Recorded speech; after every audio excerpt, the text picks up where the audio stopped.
پیدائش باب نمبر 8 سیلاب کا اختتام۔ لیکن خدا کو نوح اور تمام جانور یاد رہے جو کشتی میں تھے۔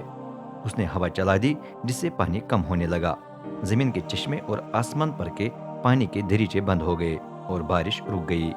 پانی گھٹتا گیا، 150 دن کے بعد وہ کافی کم ہو گیا تھا۔ 7ویں مہینے کے 17ویں دن کشتی ارارات کے ایک پہاڑ پر ٹک گئی۔ 10ویں مہینے کے پہلے دن پانی اتنا کم ہو گیا تھا کہ پہاڑوں کی چوٹیاں نظر آنے لگی تھی۔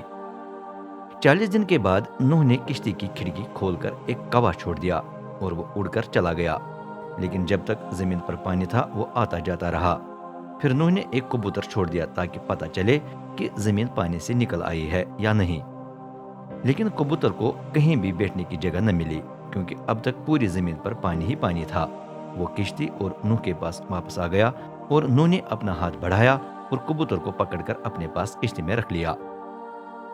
اس نے 1 ہفتہ اور انتظار کر کے کبوتر کو دوبارہ چھوڑ دیا۔ شام کے وقت وہ لوٹ آیا۔ اس دفعہ اس کی چونچ میں زیتون کا تازہ پتا تھا۔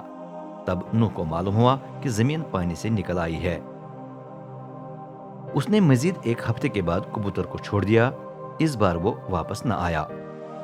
جب نوح 601 سال کا تھا تو پہلے مہینے کے پہلے دن زمین کی سطح پر پانی ختم ہو گیا۔ تب نوح نے کشتی کی چھت کھول دی اور دیکھا کہ زمین کی سطح پر پانی نہیں ہے۔ دوسرے مہینے کے 27ویں دن زمین بالکل خشک ہو گئی۔ پھر خدا نے نوح سے کہا، اپنی بیوی، بیٹوں اور بہوؤں کے ساتھ کشتی سے نکل آ۔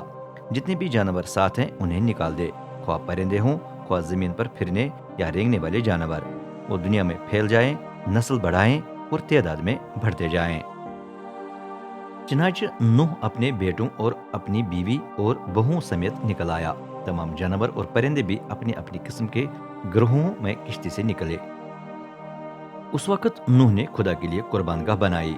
اس نے تمام پھرنے اور اڑنے والے پاک جانوروں میں سے کچھ چن کر انہیں ذبح کیا اور قربان گاہ پر پوری طرح جلا دیا۔ یہ قربانیاں دے کر خدا خوش ہوا اور اپنے دل میں کہا، اب سے میں کبھی زمین پر انسان کی وجہ سے لعنت نہیں بھیجوں گا، کیونکہ اس کا دل بچپن ہی سے برائی کی طرف مائل ہے۔ اب سے میں کبھی اس طرح تمام جان رکھنے والے مخلوقات کو روئے زمین پر سے نہیں مٹاؤں گا۔ دنیا کے مقررہ اوقات جاری رہیں گے، بیج بونے اور فصل کاٹنے کا وقت، ٹھنڈ اور تپش، گرمیوں اور سردیوں کا موسم، دن اور رات، یہ سب کچھ دنیا کے اخیر تک قائم رہے گی۔